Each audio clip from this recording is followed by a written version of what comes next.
What's up, kids? Welcome to another Friday Live at 3 here in the studio. And no, I don't have time to talk to you right now. I'm busy. I'm working, man. How's everybody doing? It's been busy around here. Tracy and I are about finished up working on that 2006 Honda Rancher barn find.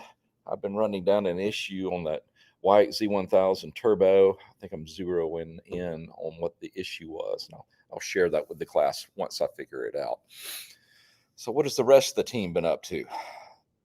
Yeah, last week we kicked off the Arenacross series. I think it was in Tennessee somewhere, Clarksville, something like that. Had a good turnout. It was pretty strong. Um, the guys did phenomenal. There was a lot of good racing that happened. I know that they're not doing anything this week, but next week they're going to be at another event. And speaking of that, since we gave away 2 tickets last time we did a live, we're going to do it again. So we're going to give away 2 tickets to the Partzilla Arenacross series, the event of your choice. So I'm sure that Nathan's going to put up the schedule, and all you got to do is pick out one near you and then get in touch with us. Hank has the schedule for the 2025-26 season pinned at the top of this chat. And so all you need to do is go check it out. Find the event that's close to you and email us at askpartzilla@youtube.partzilla.com. Hank will throw the address here in the chat a few times, and we'll put it in the description as well. All you need to do is email us your name, the handle that you're using in the chat, and the event that you want to go see. Stay with us until the end, the last 5 minutes of this broadcast, and we will tell you who won. We will email you and get your address and send you the 2 tickets for the actual event. So pick out one near you, send us the information, and then we'll get you the tickets. Pretty simple, huh? So, anything else that I need to bring up? No, that's really about it. Other than the event, yes, it was last weekend, but it will be broadcast this weekend, and I believe either Hank or Nathan will put the times, but it's being broadcast on Fox Sports 1 and 2, but it's 2 separate times. I don't know what the times are off the top of my head, but if you're any kind of internet savvy, I'm sure you can find it. And I've seen some of the footage that the reel that we pulled from last weekend, and looks like they did some really good racing. So go check it out. All right, for this week, Hank has shot over some questions that got sent in to the Ask Partzilla email address. So let's see what all we've got. And I read through them quickly, so I'm not completely cold, but I didn't I didn't spend a whole heck of a lot of time. So hopefully I'm going to be able to guide you in the right direction. Bikes and E had sent in. He's got a 2017 GSXR 1000 with 20,000 miles, street only. Yeah, right. I was curious when it should have a valve adjustment or if it needs it. No running or mechanical issues, just a preventative measure. Well, I did, look up the information on the Suzuki site, and for the 1000 as well as the 600, they want you to do that every 15,000 miles, and that's a bit on the conservative side. But now that you've got 20 on it, it's time to go ahead and get a feeler gauge in there and to make sure you're within tolerance. Is it going to make a huge difference on your machine? Probably not, but when you're really running it hard, yes, it will. Because especially if they're a little on the loose side, well, one, it's going to be noisy. Two, they're not opening up as far as they should. Now you're talking about just a few thousandths there, but sometimes I can add up to a big difference if they're all out of whack. Chances are they're fine, but if you go ahead and open it up, check them, then you'll sleep a little bit better at night. Michael Mills, 3646, have a question about the rear wheel bearings on a 2014 ZX14R non-ABS. The wheel hub bearing is brand new, was installed at a motorcycle shop, MC shop. It is dragging when rotating the hub. Could the bearings be bad from the factory? Anything's possible, but that's highly unlikely.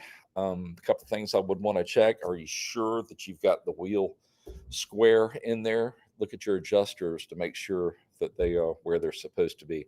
That would really manifest itself more, on the chain than on the bearing itself. I'm not doubting your motorcycle shop, but if you've watched me install any bearings at all, you know that you have to press pretty much all the way to the outside of the bearing. Otherwise, you're pushing in the middle, and that can damage your bearing. And I wonder if that may be what happened here.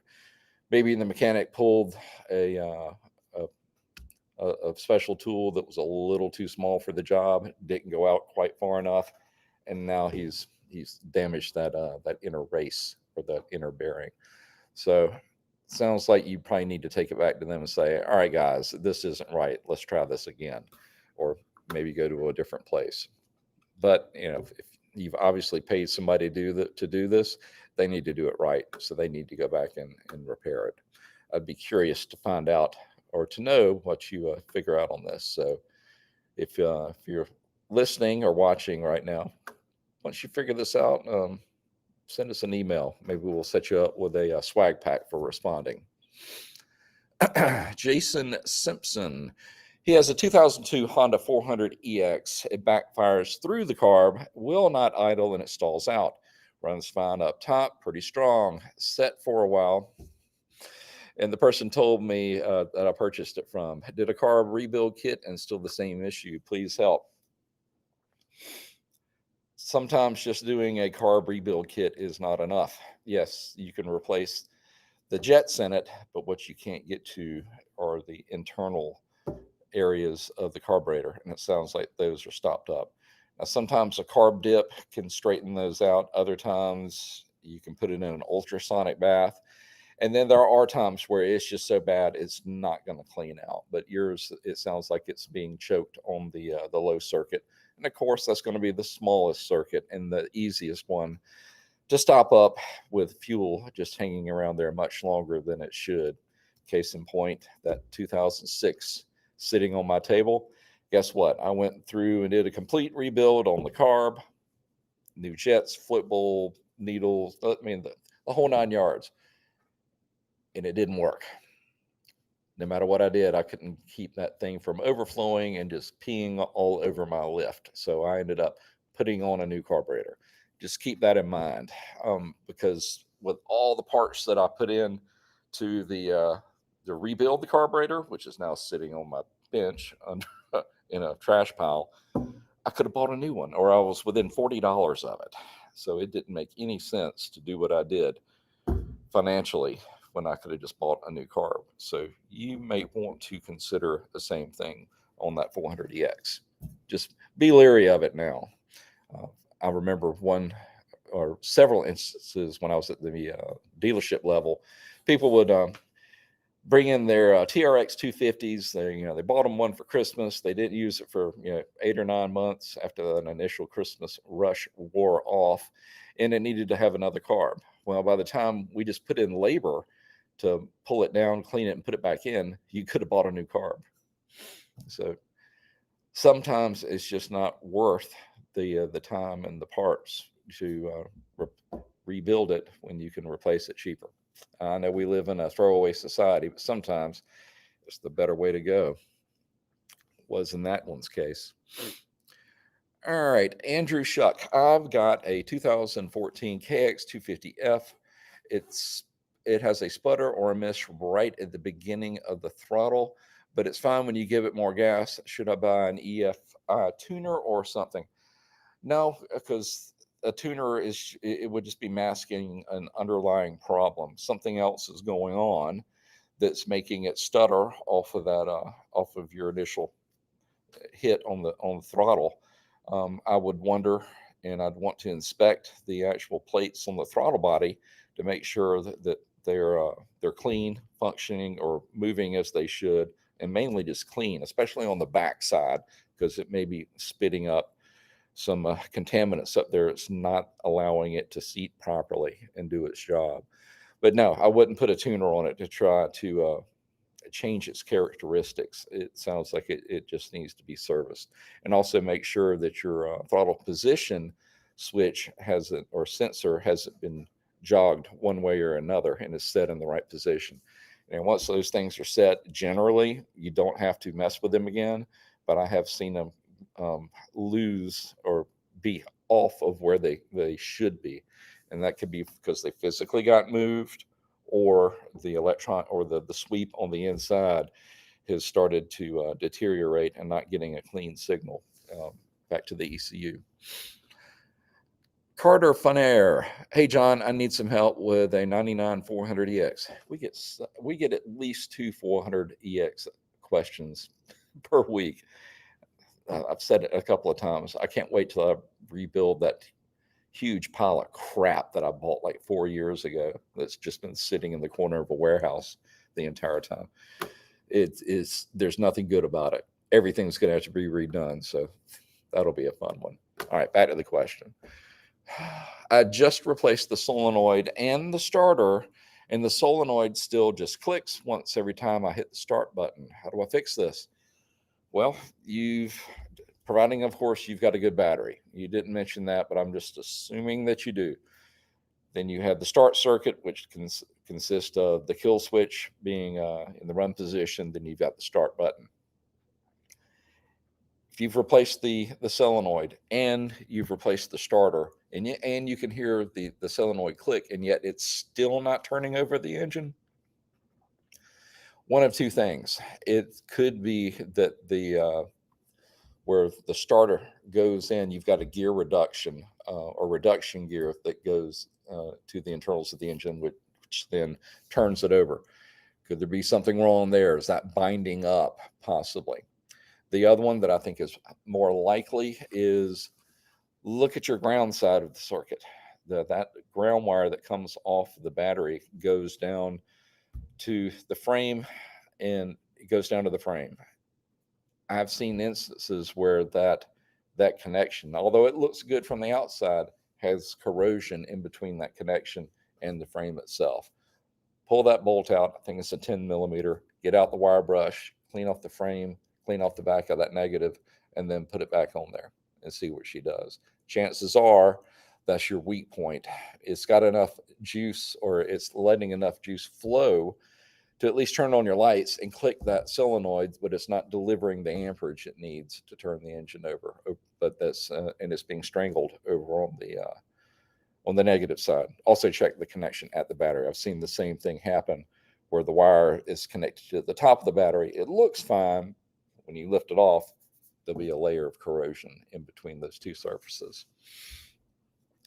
All right. Well, it looks like that's it for questions that were sent in. Let's see what y'all are asking me about today.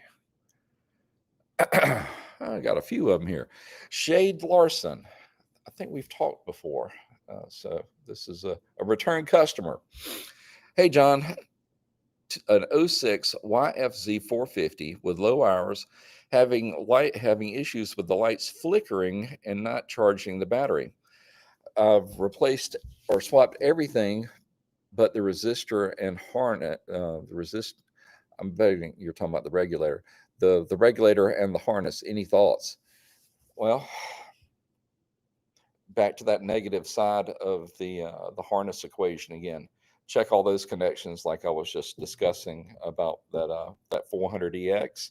And if you haven't replaced the regulator rectifier, even though it'll test out right, I've run into that before, but it should be really easy to see if it's doing what it's supposed to do just with a voltmeter, because at a couple of thousand RPMs, you should be charging, 13 and a half, almost 14 volts. And if it's having a hard time maintaining that with a constant RPM, then it's going to be a regulator rectifier.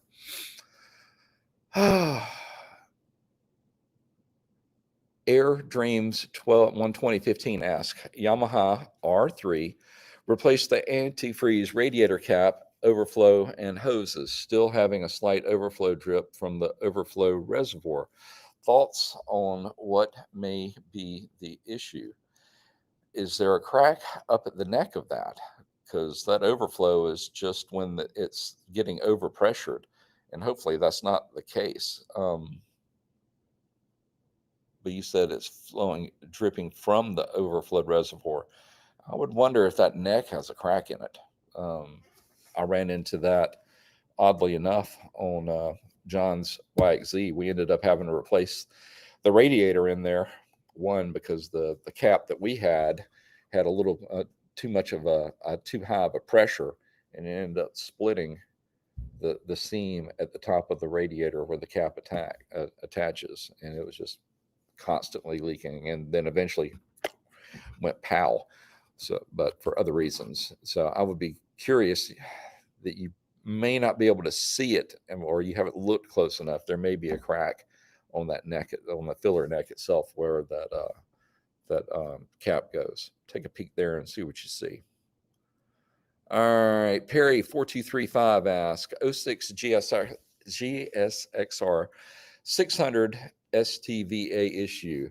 Is that just an issue with these bikes? My third one this year. I'm not sure what the STVA is on that, Perry. I'm embarrassed to say. Can't know every single thing, but I tell you what I will do is do a little research on it. Hank, if you would tag that one, let me look and find out what an STVA is, and then I'll give you my opinion on it. Won't be next week though, because I'm heading out to another driving event, so we probably will not do a live, because the only way I can do it is from the road, and that's typically not a good internet connection, which we finally have now. So Hank, make a note of that one, and I'll do a little research on that for Perry. Dan Smith 5343 asks, "Hey John, 1996 TW200. My blinkers stay on when I switch left or right. Can't find the problem." If they just stay on like that, it's probably going to be internal to that indicating switch inside. Something must be going haywire. So I would think if you replace just that thumb switch, and I believe that's what it uses, that should straighten out the problem. Trick is 96. That may be a little bit tough to find, but hey, if look in Partzilla, because if we don't have it, nobody else is going to have it unless you find one new old stock, which that may be possible as well. Oh, and I'm getting a little message that Nathan was able to get a hold of that Arenacross video, so we will play you that loop, or that reel that I mentioned earlier, to show you some of the action from last week's race. Carrie 5049 asks, "How do you install connecting rod bolts on a 2005 YFZ R6? I used a press and a hammer, and they twist and come out of alignment. Also, the snap rings for the transmission like to twist. I'm stuck and unable to get the pistons in due to the connecting rod bolts. I've ordered a Hayes manual." I'm thinking back to when I did our R6 636. I don't remember having to press in anything, and I didn't think that those were stretch bolts that you had to use. I didn't think they were required replacement on the R6, but they are a press fit, so to speak. But the way I've done it in the past on other machines, typically you could they'll have like a knurled edge, and that's what holds them still. You just need to make sure it's lined up when it goes into the top side of the connecting rod. And I would typically just put it in the vise and then draw them in, with their own nuts and the backside of the connecting rod, and get them to seat, and take them to torque, and then install them in the machine itself. I have to go back and look at that. I don't recall having to replace them in the 636, because that's been like 7 years now. So it's been a little while. But hey, I will take a peek and see if there is a specific way that Yamaha suggests that happen if indeed you do need to replace the which evidently you did for yours. I was curious if they were damaged somehow or another. But hey, I'll take a look, and then is this the R6 that we've talked about before? I just didn't recognize your call sign, because this sounds like that one that I was helping. I can't remember the guy's name. As you can tell, I haven't been looking at the Ask Partzilla email address this week, as Tracy and I've been we've been busy in here. But sounds like I need to go take a peek at it. But anyway, I will take a look at that and get back in touch with you if this is who I think it is. Rising Sun Customs ask, I hear a ticking noise in my Suzuki VL800. How do I determine if this is from the valves or something more serious like a bottom end issue? You can really tell. Well, the way I usually tell is that your crankshaft is basically turning at twice the revolutions as your camshafts. So that has a certain cadence to it. And if it's a connecting rod issue, it's usually if it's a top end issue, it's tick, tick, tick, tick, tick, tick, a little bit slower. Of course, I'm not very accurate on how many times I'm tapping the table, but you get my drift. When I'm trying to diagnose where a sound is coming from, there was this neat little gadget that Craftsman used to make, and I think I have one in my personal toolbox. It looks like a stethoscope, and basically you've got things that go in your ear and it goes down. It's just a tube, and it's got a little diaphragm and a little plastic container about that big around, and then a metal rod coming down. And that thing, you could put the metal rod right on the surface, and you could practically hear inside of that engine, and that made it a lot easier to run down where a noise was coming from. Now, if you can find one of these online somewhere, buy it. It is not snake oil. It actually works. So I would say listen for the cadence of whatever the ticking noise is. Then you have to make the determination. All right, is that really fast, or is that a little bit slower? And that'll indicate if it's top or bottom end noise that you're hearing. Robert Morales 5958 asks, Yamaha FZ1 will not engage in first gear without stalling. It's not the kickstand. Okay. I'm not sure I'm following you here, Robert. You're saying that it just will not go into gear, or will not engage in first gear without stalling. All right. Or you've got it in gear and you let out the clutch and it just wants to cut off. Is it different when you're in the second gear? Not that you would want to do a second gear start, well, except on a motocross bike, maybe. You're going to have to give me a little bit of information. I'm not sure which way to go here. And if we do run out of time and I can't get to it, or Hank doesn't get your response back to me, send it to that Ask Partzilla email address, and I'll take a look at it there. Josh Friesma asks, how do you install a chase light bar on an RS1, and where would you splice in or connect to get the power to get it to work as a brake light? All right, I wouldn't want to tie in on the brake light switch, because I think that would overload it, even though this is probably going to be an LED. But you would just need to use that brake light switch, that input, to go to a relay, which would then give power to the light bar. That would be the way I would do it.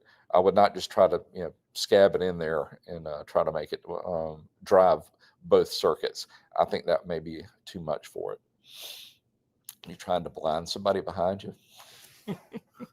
Hey, to each their own. All right, looks like we got a couple more. KA Os Control 504 asks, I have a 1992 Kawasaki Zephyr ZR750C that I recently acquired, and it's missing the entire, oh boy, airbox assembly. I would like to know if there's a good carb jet kit to install pods. That you're probably just going to have to do on your own. Typically, when you get rid of an entire air box and just go with the filter or the pods directly on the intakes, is you're going to have to do. I believe that is going to make you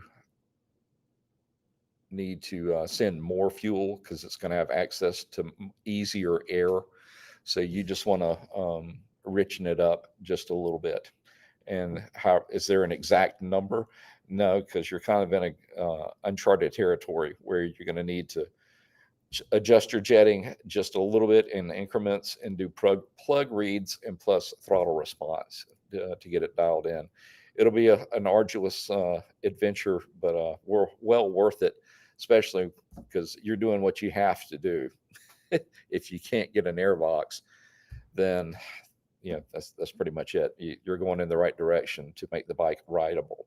But generally, when you take away an airbox, you're going to need to add a little bit more fuel as a rule of thumb. How much exactly?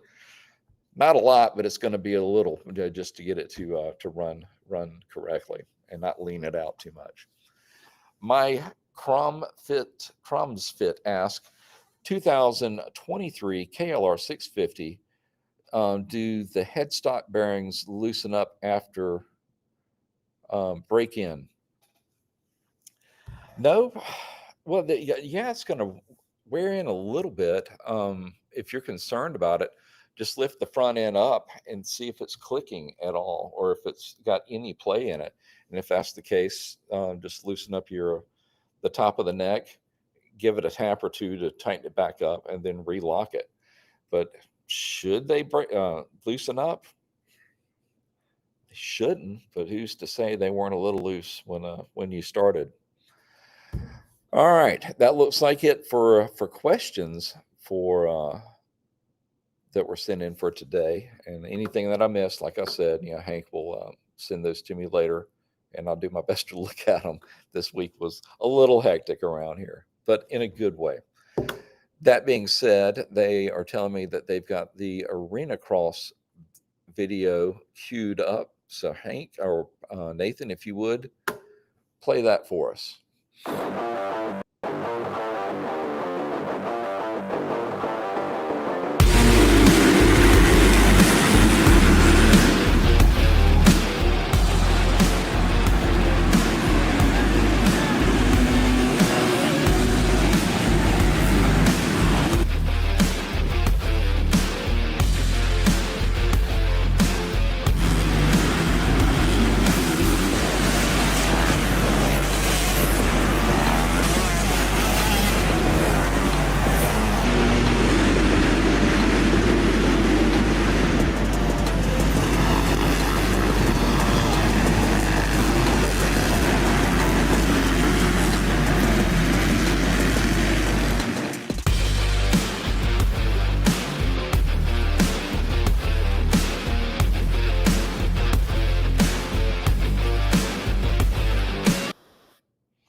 Oh, good grief. Just looking at that makes my back hurt. Those guys, they're made out of some tough stuff. There was a time when I loved that, but whew, it's a young man's sport. Definitely a young man's sport. Well, Hank also told me that we didn't have anybody that was or that's watching today that chimed in one of those tickets. So I tell you what we will do, if we'll leave it open on this video where you can just send in that information to that Ask Partzilla website. And if a person in one of those areas sees this video and wants to go, just send us an email and we'll set you up with those 2 tickets. So I think that's the way we're going to head. Oh, as for my eyewear on the table, I forgot they were there. Would you believe these were inside of the plastics on that Honda Rancher? Who knows how long they've been riding around in that machine. All right. With that, I'm going to wrap it up for the day, the week, head home, recharge, and get ready to do it again next week. Well, just want to say thanks for everybody coming in, spending a little time with us, sending in some great questions, Everybody have a great weekend, a great week, another great week. And then I will see you not this coming Friday, but the Friday after that. Y'all take care.